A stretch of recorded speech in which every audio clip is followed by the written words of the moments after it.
Hi friends అందరికీ. ఈరోజైతే ఆషాఢ మాసంలో వచ్చే చివరి ఆదివారం గదా! అందుకని నేనైతే అందరి కాడ దీపాలు పెట్టుకున్నాను ఫ్రెండ్స్. ఇంకా సాయంకాలం దీపాలు పెట్టుకోవడం అంటే చాలా మంచిది. ఇంకోటేందంటే కృత్తికా నక్షత్రం వచ్చింది ఈరోజు. సుబ్రహ్మణ్య స్వామికి చాలా అంటే చాలా మంచిది. Okay friends, bye. Hi friends అందరికీ. ఈరోజైతే ఆదివారం గదా! ఇప్పుడు సాయంత్రం కృత్తికా నక్షత్రం అయితే వచ్చింది. ఇంకా ఆషాఢ మాసంలో లాస్ట్ వచ్చిన ఆదివారం ఇది. ఇంకా లాస్టు మళ్ళీ ఆదివారాలైతే లేవు. అందుకోసం ఇంక నేనైతే ఇట్లా అందరి నాగలకట్ట కాడనైతే ఇట్లనైతే చేసుకున్నాను పూజ. అందరినైతే ఇట్లా అలంకరించి, అభిషేకం చేసి, ఇంతసేపు కడిగి, అందరి కాడ ఇట్లా అలంకరించి బాగా పూజ చేసుకున్నాను ఫ్రెండ్స్ నేనైతే. ఇంకా దీపాలు వెలిగియాలి. అలంకరణ అయితే అయిపోయింది. ఇక దీపాలు వెలిగించి మళ్ళీ వీడియో పెడతాను.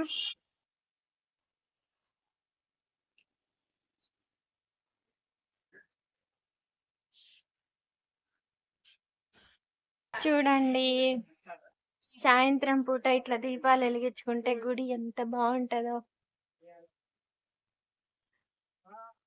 ఈరోజు ఆషాఢ మాసంలో వచ్చే చివరి ఆదివారం.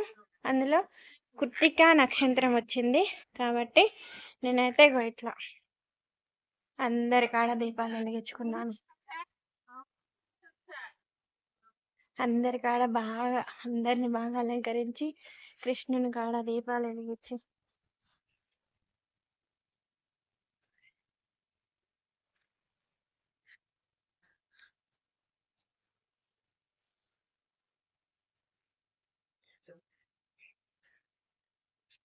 సుబ్రహ్మణ్య స్వామి ఈయన కుమారస్వామి నావుల కట్ట చూడండి ఎంత వెలిగిపోతుందో బాగా. గణపతి కాడ కూడా దీపాలు పెట్టుకున్నాను. నవగ్రహాల కాడ చూడండి, దత్తాత్రేయ స్వామి కాడ కూడా దీపం పెట్టాను. పైన పెడితే గాలి తగులుతుందని కింద అట్లా పెట్టాను. మా దేవాలయం ఎంత బాగుందో చూడండి.